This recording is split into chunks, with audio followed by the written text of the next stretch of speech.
Salut à tous, on se retrouve aujourd'hui sur la chaîne C'était mieux avant pour vous raconter un mythe, celui de Chiron le centaure. Pour caractériser un petit peu le personnage, Chiron était un être très habile, surtout en ce qui concerne la sagesse, la médecine et puis la science. Son nom d'ailleurs vient du mot chair en grec qui signifie la main puisqu'il était très habile. Et c'est grâce à cette habileté qu'il s'est vu confier des héros tels que Achille, Ulysse ou encore Héraclès. Tous sont passés par ses mains expertes. En retour de l'apprentissage de ces fameux héros, les dieux décident de le récompenser. Et vous savez, les dieux, quand ça récompense, ça ne fait pas dans la demi-mesure. Ça n'offre ni des chocolats, ni des pulls, ni des femmes, ni de l'argent. Non, non, ça offre même de l'immortalité. Tranquille quoi. Mais un des talents de Chiron, c'est l'utilisation du bleuet. Là vous allez me dire, mais qu'est-ce qu'il peut bien faire avec un bleuet?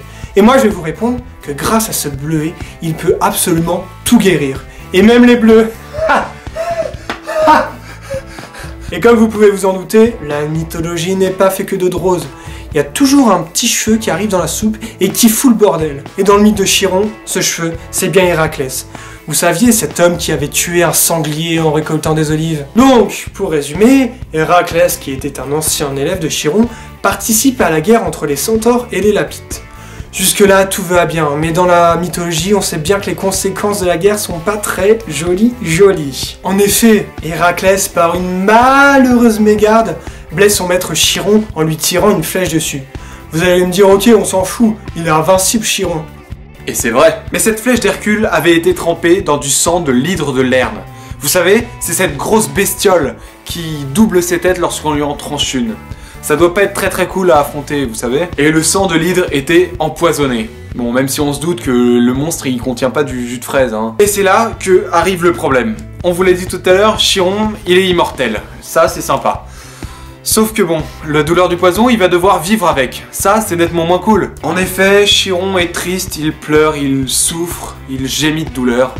Bref, il a bien le seum de s'être pris une flèche, surtout que cette flèche provenait de son ancien disciple, Hercule. À sa place, en tant qu'expert de mes mains, j'aurais pas été très fier de mon disciple, là. Surtout que c'est pas comme si ce couillon avait baigné sa flèche dans du sang d'hydre. C'est mortel, bordel.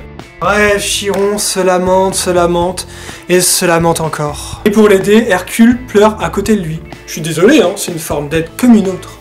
Et quand on n'a plus aucun recours dans la mythologie, qu'est-ce qu'on fait? Eh bien on se plaint auprès des gentils dieux. Bon, il a la chance Chiron, car là il avait clairement les dieux de son côté. Mais dans les antiquités, si un homme avait des dieux contre lui, bah ils étaient pas très gentils, hein, et l'homme aurait pris même sacrément cher. À force de supplier, Zeus abandonne quand même finalement sa grappe de raisin. Et il décide de refaire un petit geste pour le centaure qui en avait quand même sacrément chié à former tous les héros de la mythologie grecque. Et là, que décide de faire Zeus? Bah il transforme en étoile. Personnellement, je sais pas si c'était un geste très gentil de la part de Zeus. Et je pense qu'à ce moment-là, il n'avait pas que mangé du raisin. Enfin bon, cette transformation permet quand même d'apaiser la douleur de Chiron, qui donne alors naissance à la constellation du Centaure. Eh bien, merci d'avoir écouté ce mythe sur le centaure. Merci à vous d'avoir tenu jusqu'à la fin, en tout cas on espère que ça vous a plu.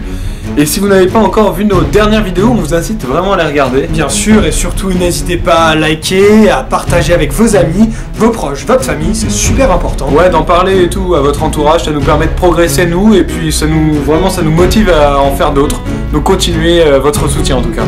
Et encore une fois, on vous laissera sur cette dernière phrase. Restez curieux!